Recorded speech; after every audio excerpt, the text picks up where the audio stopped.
In today's video, we're going to be comparing the Boxer and the American Bulldog and helping you to choose which to bring into your home.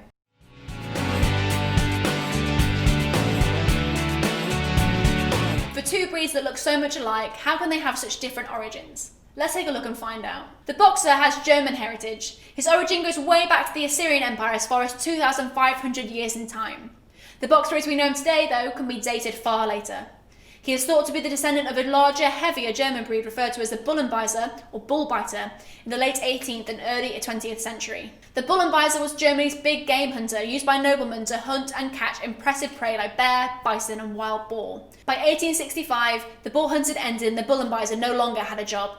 It was a good thing that the Bullenbeißer regained new life through crossbreeding with smaller, massive type breeds from England. Seeing the birth of a new century, the Boxer, a new, more slender and more elegant dog, came into focus.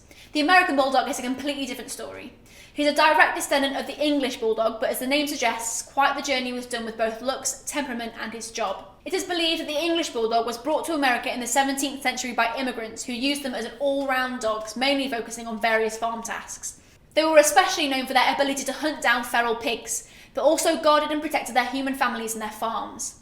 This beautiful breed almost went extinct during World War I and World War II, but were brought back by two amazing men, John D. Johnson and Alan Scott. Looking at these two strong, muscular breeds, their greatest difference is their ears. The Boxer usually has large, erect ears, where the American Bulldog usually has floppy ears. Other than that, at a quick glance, you could almost mistake one breed for the other. They are almost exactly the same height, give or take an inch or so, around 20 to 25 inches, but the weight differs where the American Bulldog wins the contest with his up to 100 pounds compared to the Boxer's up to 80 pounds. Both breeds are quite square, the Boxer more so than the American Bulldog, whose back is slightly too long to give that square impression. The Boxer has an extremely proud stance by how he holds his head, where the American Bulldog gives a slightly more relaxed impression through his back and neck. Both of these breeds are strong and athletic, and it shows. Their coat lays flat on strongly muscled bones, lending an impressive stature, and will very likely keep unwanted strangers at a distance just by their appearance. Another difference between these two impressive breeds is the shape of their heads. The Boxer has quite a square-shaped head with a flat face, which does affect his ability to handle heat, so please take care not to force your Boxer to spend too much time in hot or humid temperatures. The American Bulldog, on the other hand, has a more rectangular-shaped head, and his nose is more suited to better breathing. An American Bulldog needs to be socialised and introduced to training at a very early age. Given his background as a farm dog with guarding and protecting on his job description, it's essential that he learns to accept other people, animals and environments than his home to become an amazing canine companion. Like many other breeds with similar jobs, herding dogs, guarding dogs, etc., the American Bulldog needs a firm but kind and fair human to give him direction throughout his life.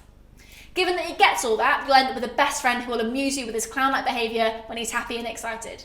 The Boxer is another fun breed to be around. With this breed, however, you may need some creativity to get around their boredom with repetitive training. They are also amazing at problem solving all by themselves and have a mind that lets them come up with all sorts of mischief. They are also an active, athletic breed, and without exercise they can become destructive. Please also remember to be wary about letting your Boxer off their lead. Because of their history as big game hunters, they tend to practice that selective hearing we all know and hate, where they forget you exist and decide to follow that super exciting trail of whatever's out there. None of these breeds may be the perfect choice for a family with small children, not because they're dangerous, but because of their size, strength, and their behaviour when they're happy and or excited. There are stories of homes being destroyed at the arrival of a loved one, so just imagine what a wagging Boxer tail could do to a small child. That being said, both these breeds can be amazing family dogs as long as the kids are a bit older and know how to handle that large, super happy dog. Hey guys, very quickly, I just wanted to ask, are you following us over on Instagram? If you're not, there's two accounts I would love for you to check out. The first one is our brand account, at Fenrir Canine Leaders, where you can see more about our industry-leading products that we create. If you're interested in following me personally, that's at I Am Will Atherton, where you can see behind the scenes of me working with some of the most extreme behaviour cases in the world and what it takes to run these kind of YouTube channels. And maybe if you just want to be able to come over and chat with me, that's the place for you. So there'll be links down in the description box for both of our Instagram pages. I'd love for you to come and check them out, and hopefully we'll chat over there.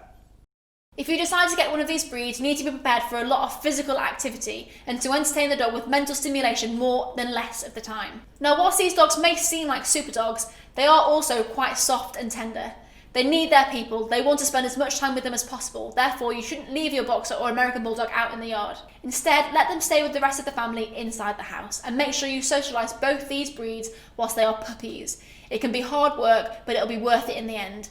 If you want an athletic, cool, high energy dog with high demands on work, these breeds could definitely be worth looking at. Just remember that whichever breed you're interested in, make sure you can meet their needs as well as the other way around. Whilst neither of these glorious breeds are amongst the difficult ones, neither of them are the easiest dogs to have either.